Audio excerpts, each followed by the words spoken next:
Okay, we'll start now. Thanks everyone for joining on a very snuggly and cold Thursday evening.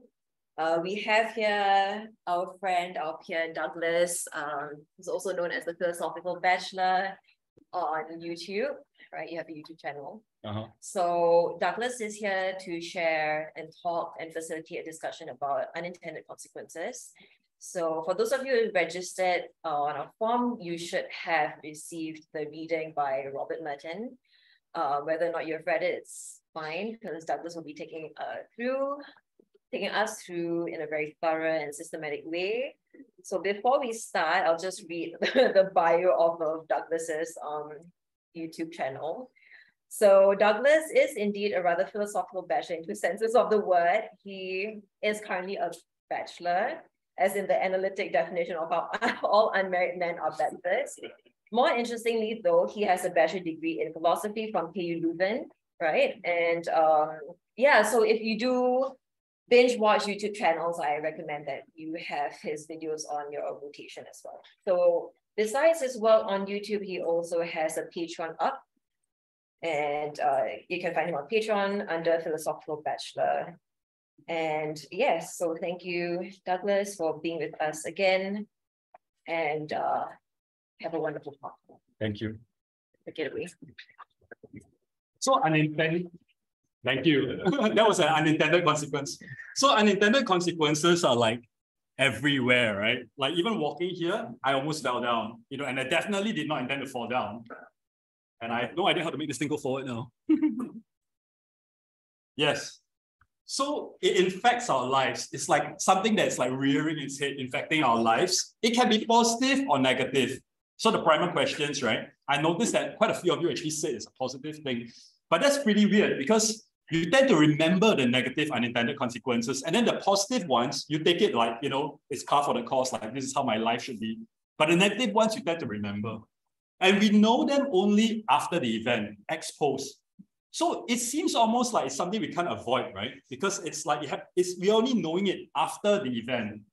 So today we're going to examine the nature of the phenomenon of unintended consequences. I'm going to give you a bunch of examples. We're going to talk about what it means, why it arises, how it arises, what responsibility we have, if any, and then I'm going to make some suggestions on how we can live with it. So where do we find consequences? As I said, it is something that happens after the action. So you make the action, then comes the consequences. And actions are carried out with a certain intent. When we make an action, we have a certain intention. So let's say I'm eating, right?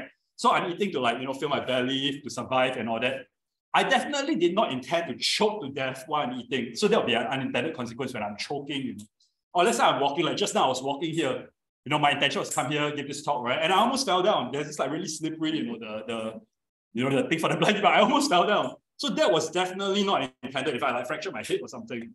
So calamities do occur. And when they occur, these unintended consequences give us some kind of pain and regret. It's almost like, oh man, if we didn't have this talk, I wouldn't have fallen down. And then, we have this kind of pain, shame, maybe sometimes as well. Though we are not quite to blame. I mean, it was also my fault that I fell down, since I actually lacked intent. So climate change. We think that today, maybe we look at it, we go we did this pollution and stuff, right? So we deserve it. We reap what we have sown.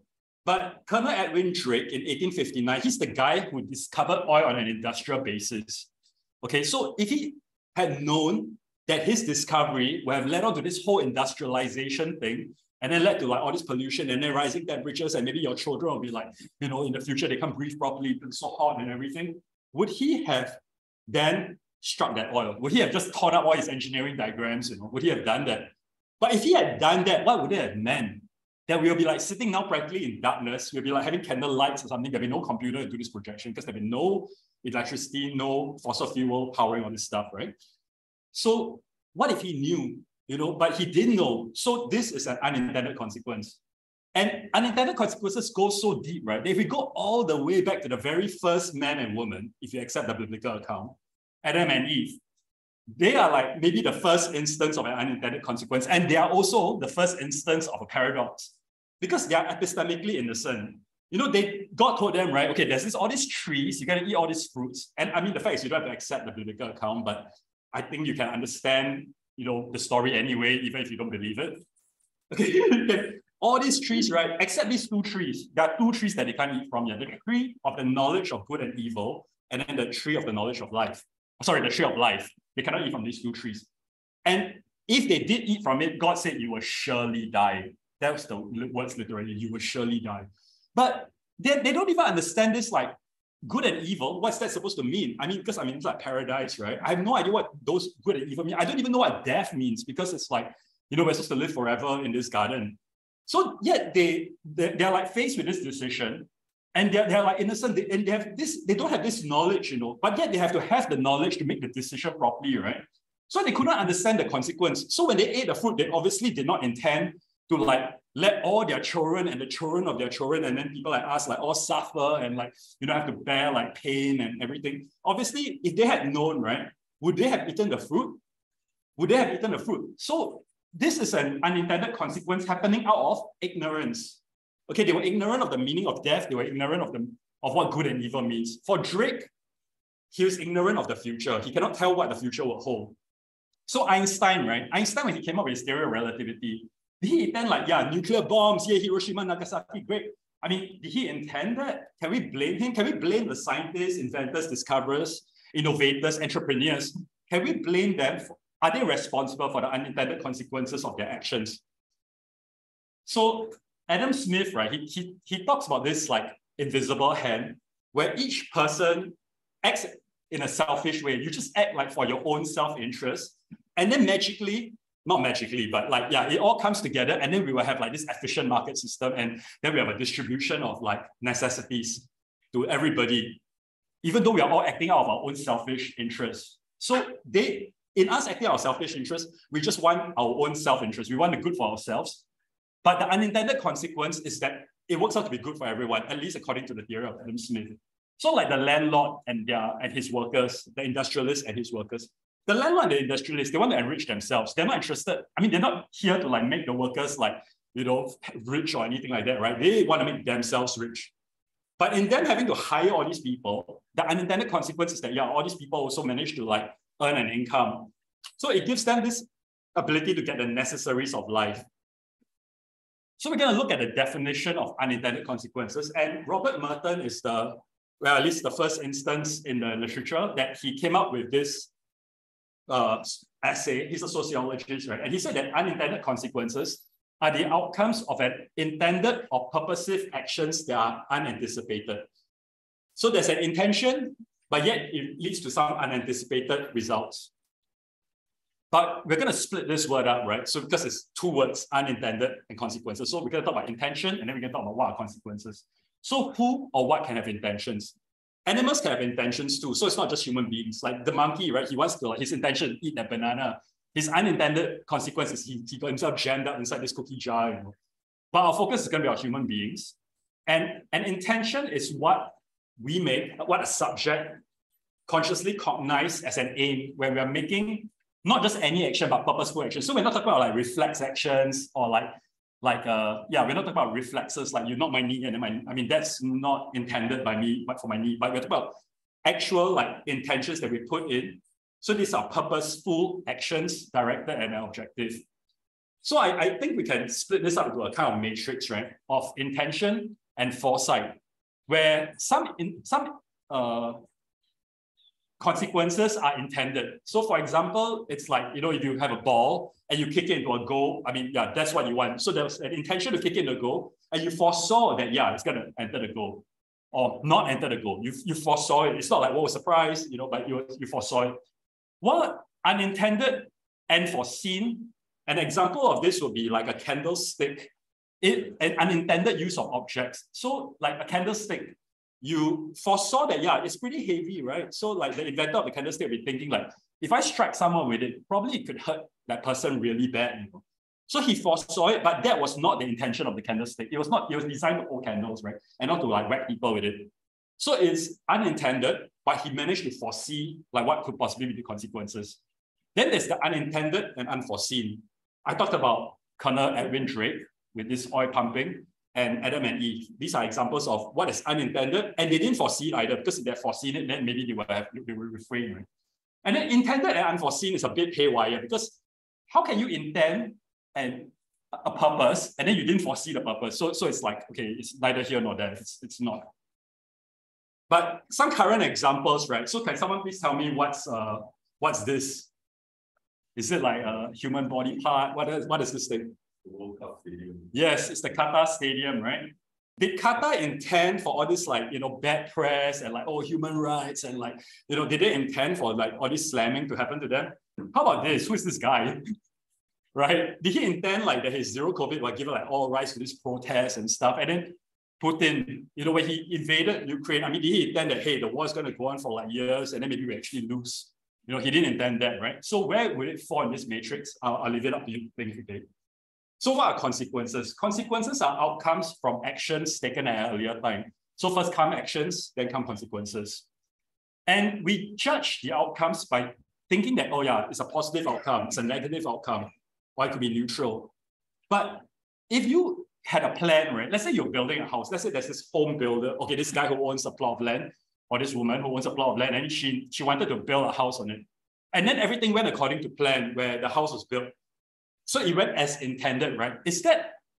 What kind of outcome is that? It's actually a positive outcome. If things go according to plan, it's not neutral. It's actually a positive outcome. Well, we have like negative outcomes. For example, like so another positive outcome is like she finished building the house and then she actually wanted to move in originally. Her original intention is she to live there, but land price had gone up so much and it became like really expensive. And then she managed to make a really nice profit. So that's a positive outcome. Negative outcomes could be like, she didn't realize, the land was in this like crime-ridden neighborhood, and then she moved in and then she got murdered. She didn't intend to like get killed, right? Like moving to a house, but then she got murdered. So yeah, that's a negative outcome. Neutral ones would be like when we have ignorance of what's happening. So like, let's say to build a house, you need to dig the ground and then you kill all those worms in there. And then like this lady, she's not interested in worms. She can't give a damn whether they die or whatever. So to her, this is a neutral outcome, but to the worm, it's not neutral. Yeah, it's like a pretty bad outcome. And so far, I've been talking about like extrinsic factors like, land prices rising, like a crime-ridden neighborhood. It's not to do with her, but it can also be internal factors where it's like she maybe misplanned her finances. She was really careless or something. She didn't realize she didn't have enough money. Then the house was like incomplete. So it can arise internally as well, consequences. Then there's direct effects like, okay, build a house, gotta live there, and then side effects. The term side effects is something we think of with medicine, right? So let's say I have a headache, so I take like paracetamol, and then it cures my headache, but I have a side effect, like it hurts my stomach, because it's hydrochloric acid, and then it like hurts your stomach. It's a side effect.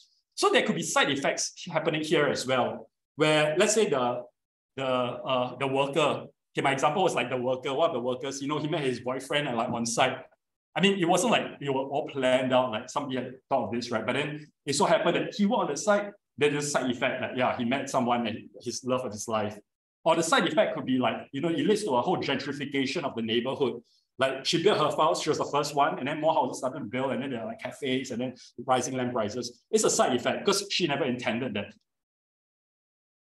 So we talked about like positive, negative, neutral, but who actually is making these judgments? It could be people like us. We are like external to the situation where we are like the observers, right? So we make a judgment, yeah, her profits, yeah, that's good. Or it could be the agent herself. She herself judged, yeah, it's like I got killed living in this crime-ridden neighborhood, negative side effect. She herself judged it. Then it could be other people like victims, like perpetrators of the crime. And judgment depends on values, right? It's certain values that we have, like murder, it's a bad thing, profits, yeah, good. Yeah, and when things go to plan, they are good, as we had said. And then there's neutral outcomes, but there can also be null outcomes. So let's say she's a dog lover, right? And then now she has a big house, so she could have like a dog come and she could take care of a dog. And then because she has a dog, then there's no crime. I mean, that no one came and break in because they saw the dog there and they were like, beware of dog, right? So there was no murder happening. There was no negative outcome happening. And so this lack of outcome actually is a good outcome. So sometimes the consequence is actually a non-event, a lack of consequence is the consequence sometimes. So we talked about who are the affected parties, right? And they have differing intentions, like the house builder, the construction worker, and the family, they have completely different intentions, They like the lady who owns the land, right? She wants to like, have a place to live. That's her intention. The construction worker is like, so once you pay me the money, I don't really care. You pay me my wages. Of course, I mean, the fact is I get my wages because you're building your house. So I have to fulfill your intention.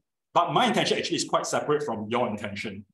And there's this relative importance of these consequences to them. For her, for the landowner, it might be really important for her to have this place to live. While the construction worker is whether you have a place to live or not, he's actually pretty indifferent. So long as you give me the salary. So they have this relative importance of the consequences. And then for the worm, right, the poor worm, getting murdered and everything, it's murdered, so it's kind of this differing importance of consequences. So why do unintended consequences arise? And Robert Merton gave 5 causes. So the first one is ignorance. I talked about ignorance of the future, right? But he's actually talking about the ignorance in the present, where we have an inadequate existing knowledge, such as the lack of predictability surrounding human behavior. So because we cannot predict what people are going to do, our existing knowledge is kind of inadequate.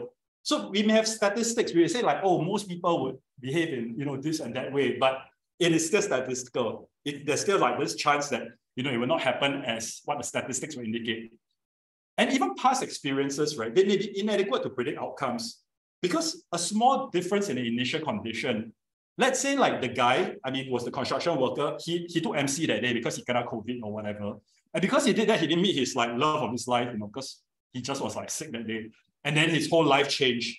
So small differences actually can create very big differences in the final outcome. So our past experiences may be inadequate to predict outcomes. And outcomes may seem to be fortuitous, which means by chance, because there's all these different forces and circumstances, all these factors, right? Many multiple factors overlay on each other, such that to be able to predict what's going to happen actually is quite beyond the reach of our models. So actually, this might mean, right, that this existing knowledge may never be adequate, actually. It may actually not be achievable to have adequate knowledge. But yet, the problem is that we still have to act. We still have to act even in the face of incomplete knowledge, right? So it's not we got a scientific knowledge, but sometimes we have to use opinions, estimates to decide how to act. And situations might also demand an immediate action. I need to know whether I go now or I take the next train or I take this train. It's immediate. I need to decide. And so because I don't have the time, I cannot go and find out all the circumstances and I can't get all the information basically. And yeah, so there's this scarcity of time and energy to devote to the anticipation of consequences can give us incomplete information. And then there's error. So we may appraise the current situation wrongly. The present situation, we appraise it wrongly, and because we appraise it wrongly, we take the wrong decisions. Yeah, and there's this problem of induction, which is also in the problem of ignorance just now, right? Where past actions that maybe have been successful, it may not lead to success in the next instance. So I keep I keep doing things in a particular way. It usually works, and then there could be times where it just doesn't work because things have changed. The environment may have changed. Our social environment, that may have changed. And errors can also come from a neglect where we are just we are just callous, so we don't have this very systematic thoroughness in thinking of the situation. Or we may be obsessed, where we have this emotional involvement, where we are so caught up in the situation, with our loved ones or our children, that we don't actually examine the certain elements of the problem. There can also be short-termism, where there's this, our short-term goals are much more important than our long-term goals. So companies, right, they have to do quarterly financial reporting on a quarterly basis. And because they have to do that, then they may be driven every quarter I need to show profits, without thinking of maybe in 10 years time, I need to care about the profits then. And maybe in the short term, I may have to take some losses so that I could put in money research. Long term, I can be able to make a lot of money. But because the financial markets are really obsessed with the financial reporting each quarter, the short-term outcomes could override the longer-term consequences. So our interests may demand that we make an objective analysis, but we have this strong psychological concerns with instant gratification that leads us to kind of skip over these required calculations.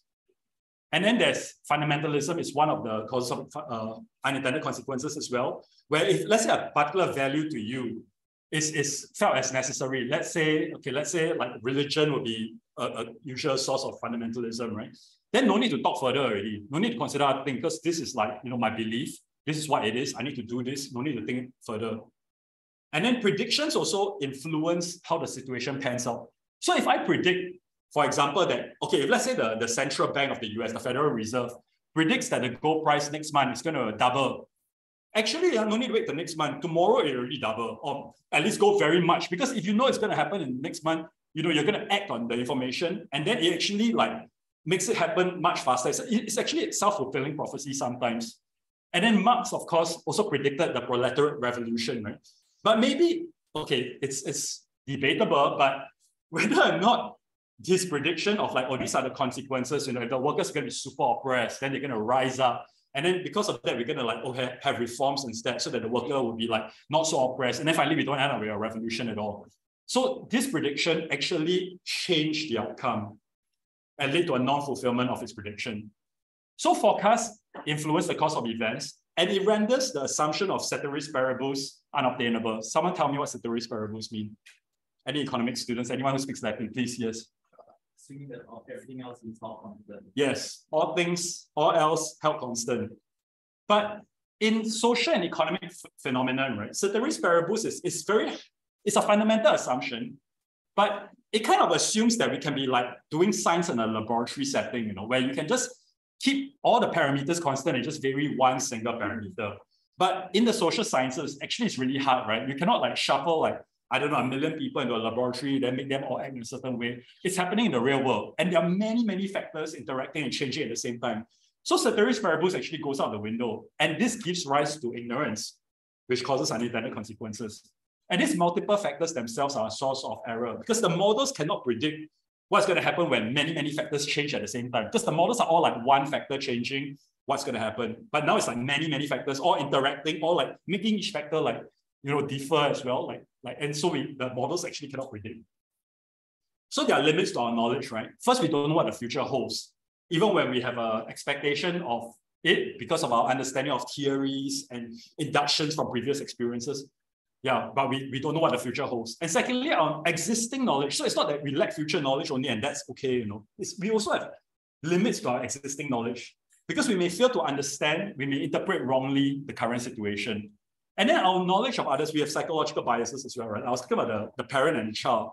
Like parents may think that, their children are angels. And so when the principal calls them down to the school, they'll be like, oh my God, like, no, that can't possibly be because my child is like an angel. And it's actually because of the close distance between the parent and child that actually leads them to be blind.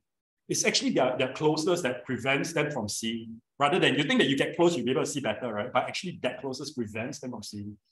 So ignorance can also arise from a lack of imagination. So the example I have is like a parent who has a child that's non-binary. So he cannot recognize that he can't even imagine this concept. Non-binary, what is that? Like this idea is so alien. It's either male, female, right? I mean, that's, and because he cannot even imagine such an idea, then it leads to this like estrangement with the situation with the child. But then if you have an overactive imagination, it can also lead to unintended consequences because if you see danger lurking in every corner, right, it can lead to a complete paralysis where you're so crippled, where you're so overprotective of your loved ones, then you end up crippling their lives, crippling your own life. I talked about probability earlier. So what is actually probability? It's based on the law of large numbers. So what does this mean?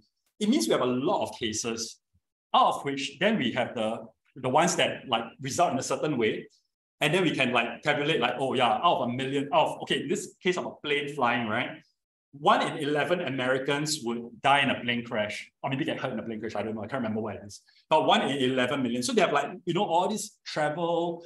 So like hundreds of millions, billions of travels, right? Then from there, they can like, out of this, how many cases happen? And so we ended up 1 in 11 million. But when we get on the plane, obviously we don't intend to die, right? Because otherwise we wouldn't have boarded the plane. But when the plane starts plummeting down, right? So it's unintended, it's unexpected by us. We didn't expect it. We obviously didn't intend it. Because if we were aware that there's this like good chance that this plane is going to crash, we're not going to like board the plane. But the thing is, it's not that we don't know that planes crash, It's not like we did not know. So we actually foresaw that there is this possibility that the plane can crash. So this is foreseeable. But we think that because the probability is so small, 1 in 11 million, it's like, nah, it's not going to happen to us. So we go like traveling all the time, right? So the low probability assures us. And when the low probability event happens, it's an unintended consequence. So you think, right, if humans are completely rational, if let's say we're really rational animals, could we avoid unintended consequences? So unintended consequences, it's not because our rationality failed, sometimes anyway. It's not because we have a failure, we are like irrational, therefore we have unintended consequences. Because even the most accurate statistical analysis, and then we take that analysis and then we like couple with this like assessment, we like really rationalize it, it can lead to unintended consequence still. Because it was actually exactly our rational belief in the low probability of a plane crash that set up the conditions for us to be participating in this crash. Because it's because we are so assured, right, that planes crashing, it's going to be so unlikely, so heck, let's go. And actually we are rational, we are being very rational there.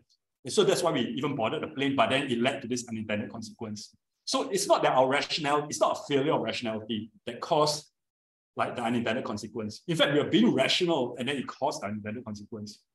And even if we are overly careful, right? Let's say we are like, no, I mean, even like 1%, 0.1% or so, okay, that's it, we're not going to do it, right? Then we stay in our homes. But even if we stay in our homes forever, it can lead to unintended consequences. Even being overly careful leads to unintended consequences. Because you stay at home, wow, you fall down the toilet, you like the roof collapse, you have a gas leak and then you die. So being careful, really careful, can lead to unintended consequences. Being really careless is a source of unintended consequence. Because if you don't pay attention, right, you are allowing, and if you cannot, okay, a person who did not pay attention or could not care less, he's right to experience unintended consequence. Because many consequences would then be unintended. If from your lack of care, actually many consequences will be unintended. Let's say you don't cook your chicken nuggets properly, then you eat, then you cannot poison. You didn't intend it, right? It's like you didn't intend it, but you were careless. You were really careless. You like chicken, can eat raw and actually cannot. Yeah, so carelessness lead to unintended consequences. So there's this poem, right, written by an anonymous guy. For one of a nail, the shoe was lost, and so on and so on and so on, and finally the kingdom was lost, and all for the one of a horseshoe nail.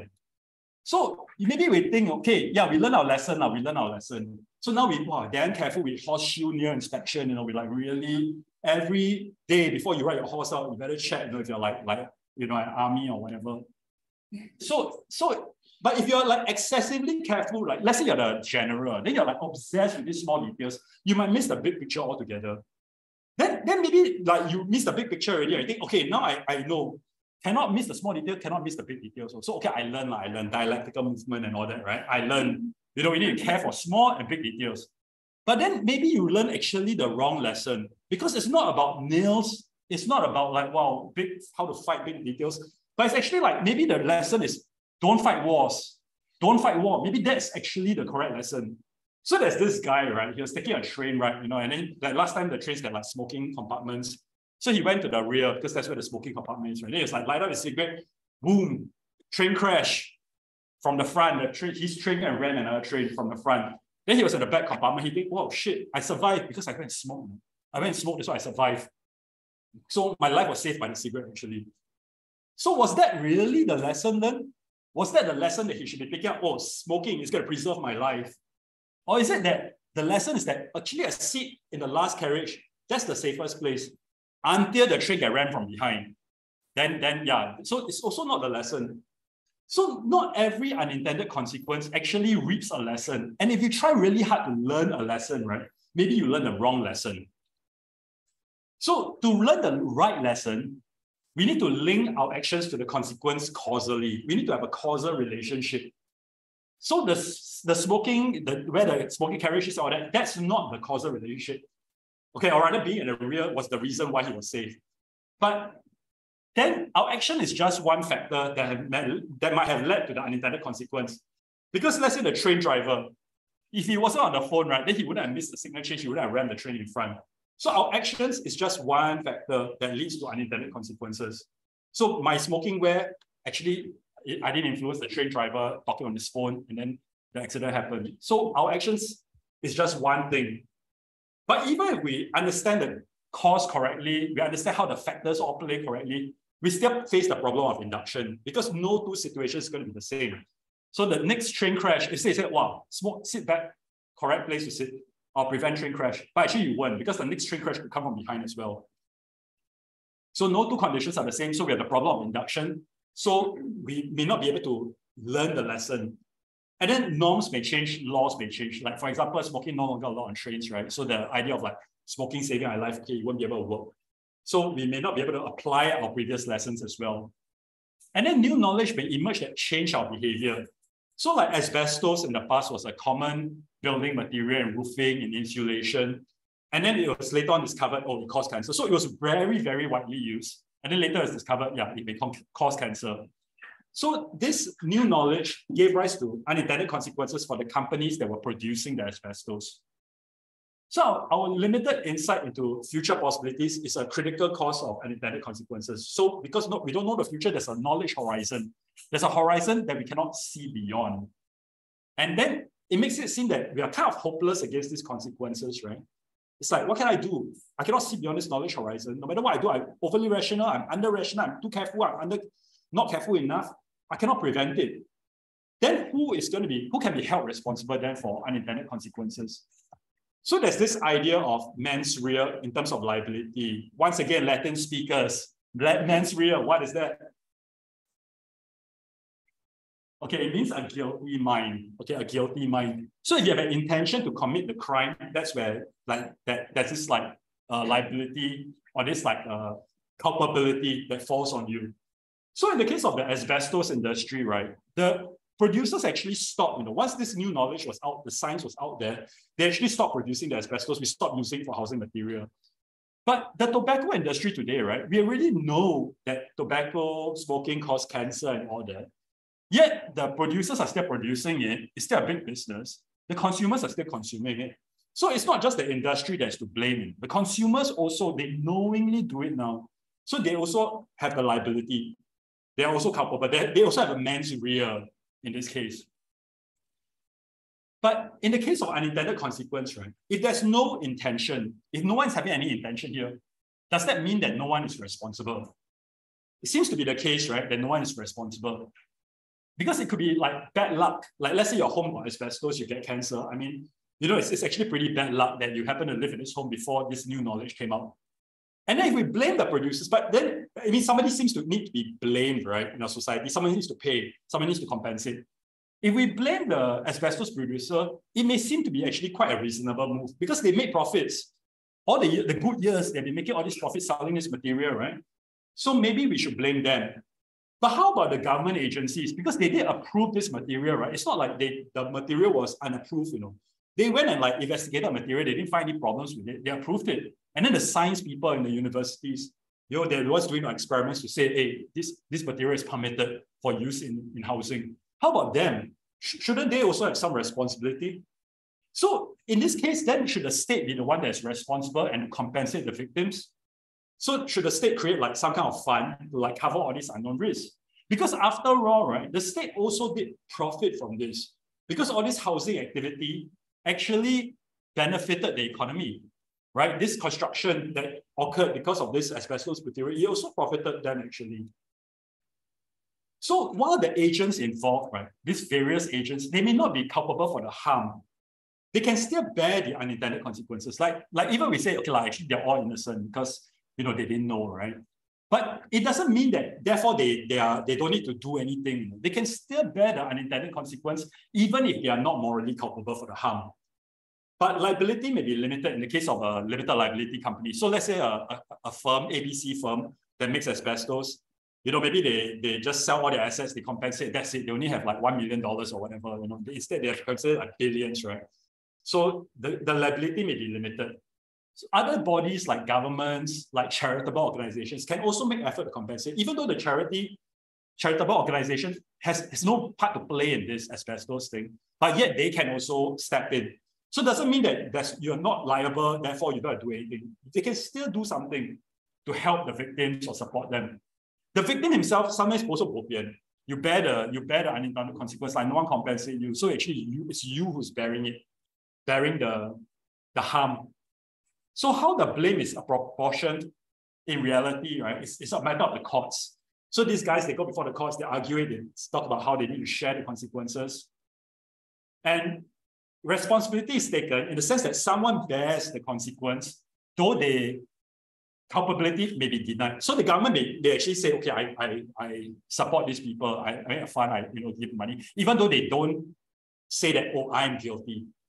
They deny culpability, but yet they can bear the responsibility. So unintended consequence poses like a great difficulty actually for agents, for actors like us, we are actors, right? Because they arise in an unexpected, unplanned way. But if the punishment for the unintended consequence is too harsh, right, it acts actually as a barrier to the conduct of activity. So imagine we're talking about the asbestos, right? Okay, let me go to a simpler example of a bookshop. Like there are few structures in our system where you could be a sole proprietor, or you could be a private limited company, which makes you a limited liability company. Let's say you're a sole proprietor, because small businesses tend to be sole proprietorships. It means that, right, if things go south, right, your personal assets may be taken to pay off your debts or whatever. So in this case of this bookshop, right, there's this guy, he had this intention to set up a bookshop, and then he knew, bestseller book, wow, this book is going to be really hot. He brought in a whole batch. Then the government banned the book. Then he cannot start with this thing, he cannot sell it for the profits. He already had to pay the money to the publishers, and the publishers say, no, we're not going to take our books back because, sorry, we sold it. Too bad, we don't really give a damn. And then he gets stuck with it. Then he has this huge loan he has to pay, right? And then he ends up, because he's a sole proprietor, he maybe had to sell his own house, which has nothing to do with like the bookshop, to pay off the debts. So he's actually being punished in a way quite excessively. And if a small business activity, right, can lead to such a loss of everything that you have, like, well, I sell you my phone, then suddenly everything gets screwed up, my whole life gets screwed up. I make one small sale. Then I will not do this activity, right? It will lead to a decline in business activity, actually. So the society actually has to create structures to protect the agents. Because there's a need for adventure on our part. We need adventure. So some people may want to do different things, try different things, make new businesses and so on. And we need these people to propel the development of products, to find new ways of doing things and take the risk for it, create new products, create new markets. But unintended consequences can happen, right? Can arise. And because we want this activity, we want these people to do all this entrepreneurship, right? So the agents need to be shielded from the consequences so that they're not discouraged from taking the step to venture. So that the guy who owns the bookshop will be emboldened enough to open the bookshop. And so we have protections like legal structures, like limited liability corporations, like insurance schemes, be they private or public insurance schemes, to pool risk across the collective. And then we have social structures to provide a security net for those who fail. So they help alleviate these concept scheme structures, they alleviate the suffering resulting from unintended consequences. And because the individuals who can benefit from these schemes, right, they feel secure, they can embark on more ambitious and risky projects. Then that when successful, it actually enriches them, it also enriches their society. But societies, conversely, right, if they don't have these schemes, they actually suffer the opposite effect. They have a retardation effect instead. Because if you cannot afford for things to go wrong, that means you're going to be very, very careful.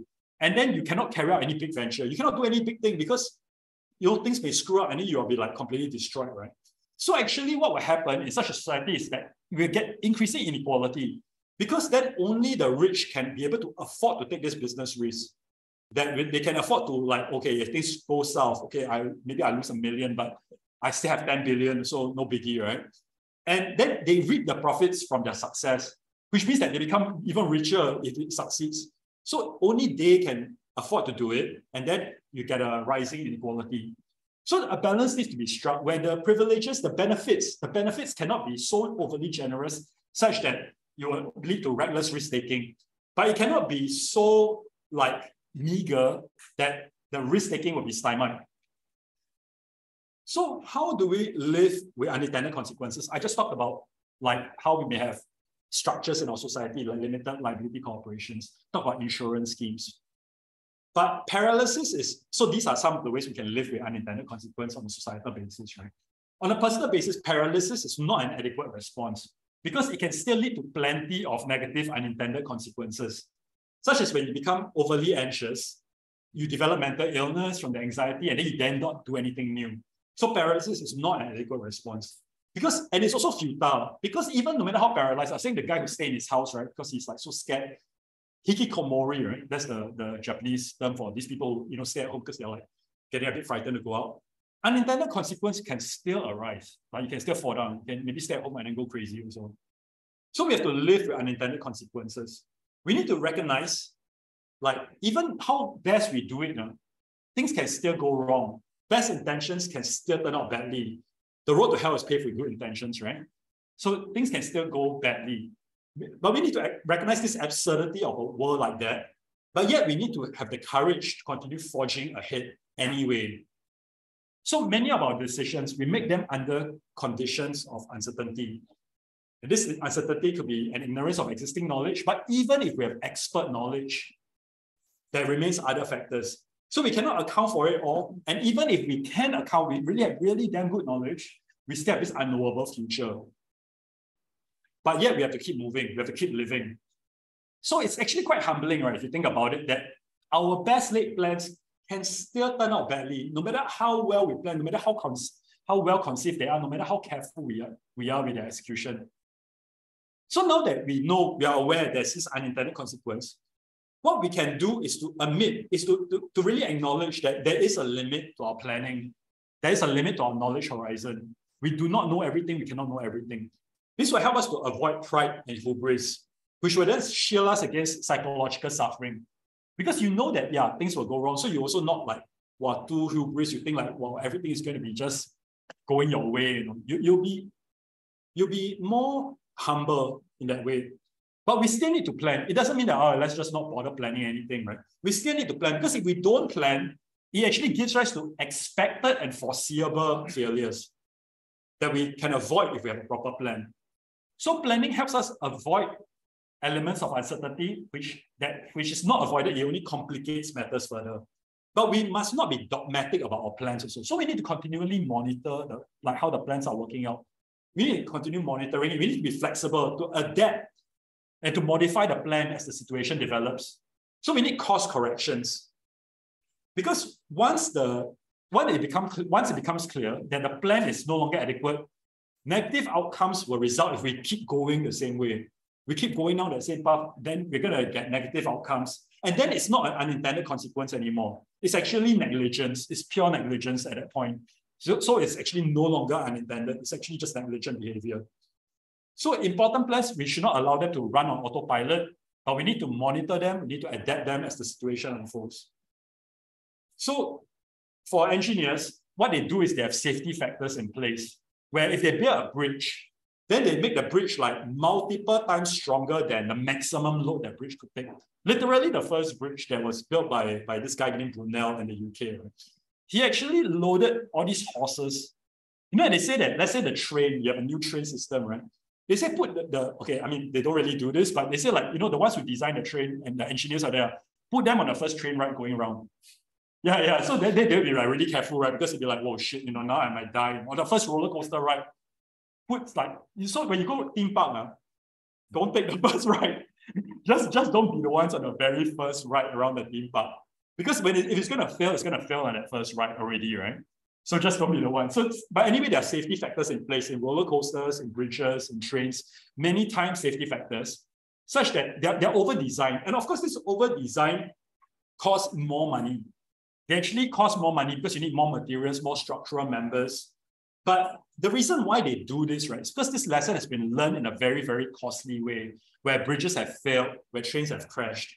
So they take these lessons and then they because their reputations are ruined. Imagine your company will go bust, like over this train crash that your company caused. So their reputations are ruined, they get bankrupted, they get financially punished. So this is where they learn the lesson and then they build it into our current, engineering systems. And testing is necessary as well, because testing reveals blind spots to us. Because we have blind spots, designers will have blind spots. So, like say when you're building a train station, the architect may have really thought of how wide everything should be, the gauge of the train track, how many people, in the halls or the corridors, or that has enough space. the escalators, the lifts, how many we need, then those paths like for blind people, we have all those things in place. But despite his greatest effort, right, he may actually still miss important details. And that's why they need to have a soft launch. So when they soft launch, open the stadium, open the train station, then they realize, alamak, forgot to build toilets. This actually happened in Germany, by the way. They actually forgot to build toilets, but it's still not a failure because this is still a soft launch. It's still a test. So because they did this test, then they realized, oh, even though with all my great experience, German engineering, so on and so on, right? I can still miss things. And it's still not a failure because then they can still put the toilets before it's actually open to the public, before it's fully operational, the train station. And we can also have an attitude of care where we take care of the other stakeholders, because usually like in a construction project, we take care of the buyers, we take care of maybe the construction workers, but we don't take care of like the plant and animal life around. We don't really, today we have this environmental analysis, they actually have to do this environmental analysis, but in the past they did not. So there's an improvement in that way. We need to take care of all these other things because we don't want to unintentionally drive some animal extinct, for example, right? Or there are people maybe already living there, like squatters. Then maybe we need to take care of them as well. Even though that's going to cost us something, maybe we need to be responsible, we need to take care of them. So an attitude of care can also help in these situations. So one framework that we can adopt is to think of probability versus impact, where we need to have a lot of imagination, right? Because we need to now try to foresee the unforeseeable, try to imagine like all these consequences that can take place. And so there could be high impact, high probability events. For example, like someone getting injured in the train station, that's actually pretty probable. Fall down the staircase, break the legs. It's a high impact to that person's life. And there's actually a pretty good chance of that happening. So that means we need to build the walkways wide enough so the ambulance can come, maybe even drive in that passageway, to like be able to put the person in the ambulance. Okay, so we have to think of that, take measures against it. But there's also low probability, high impact. Let's say, let's do high probability, low impact first. High probability, low impact. Like people spilling drinks in the train station. It's probably quite likely to happen because people go with their food and drinks and then they spill it, right? But then, so what? You spill, wet yourself with Coke, no biggie, right? So okay, yeah, no, don't need to think of engineering solutions for that, Then as and when it happens, we just mop up the floor or whatever, no biggie. Low probability, high impact. This will be like train crashes. But because it's high impact, so we need to think, how are we going to prevent these train crashes? So maybe we have like signaling systems, we have like fail-safe systems, or we have like maybe procedural systems. It's like when the train is coming, then you're not allowed to walk on the track, for example. Like we have procedures in place. So we need to take care of that. The engineers, the designers need to really think about that. Low probability, low impact events. Once again, we don't really have to bother too much. Let's say, okay, the example I thought of is like this person drinking like hot coffee, right? Then the train, they're gonna shock, throw the coffee in its own face. It's a low probability, pretty unlikely to happen, but it does happen. But the impact is also very low.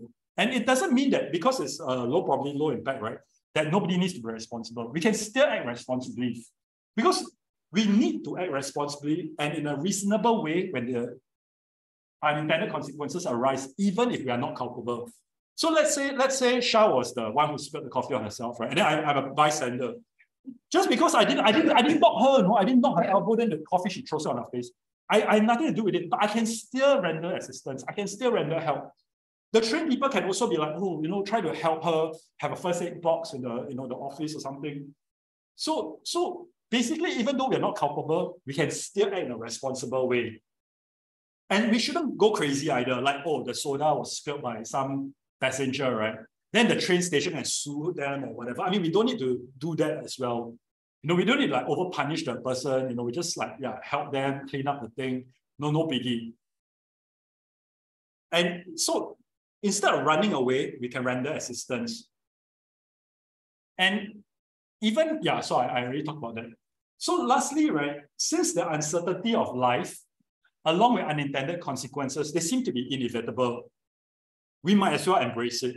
So we have all these measures, but we can also embrace the uncertainty. So unintended consequences are not necessarily negative. By its nature, they are not negative, they're just unintended, but it need not be negative. And we can also, in some ways, learn from previous unintended consequences, even though it could be like learning that, oh, let's not be too hubristic. No lessons like that, rather than the direct things that happen, right? The outcomes.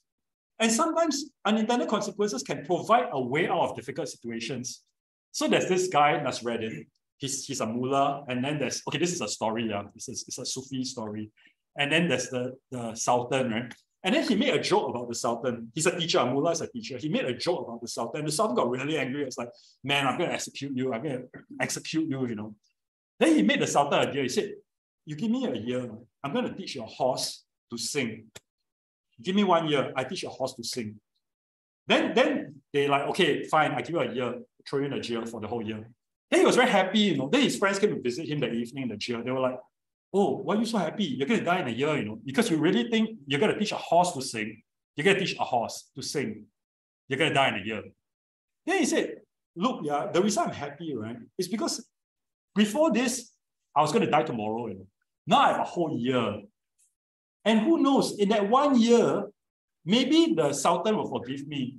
Maybe the Sultan will die. Maybe he'll fight a war and then he lose the war and then, you know, the enemy will let me out of the prison. Or maybe the horse I can actually teach the horse to sing. Yeah, so this uncertain outcomes gives us a way out as well. So I'm going to summarize now. So our actions and plans, sometimes they lead to unintended consequences. The phenomenon is widespread, but it remains kind of mysterious because we seem helpless to combat it because it appears after the event. The consequences appear after the event. So some may attribute it to chance, some may attribute it to, you know, fate or God's will, and it's inscrutable.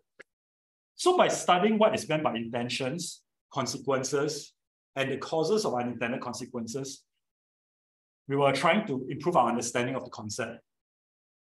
As they are unintended, we may not be culpable because we don't possess mens rea.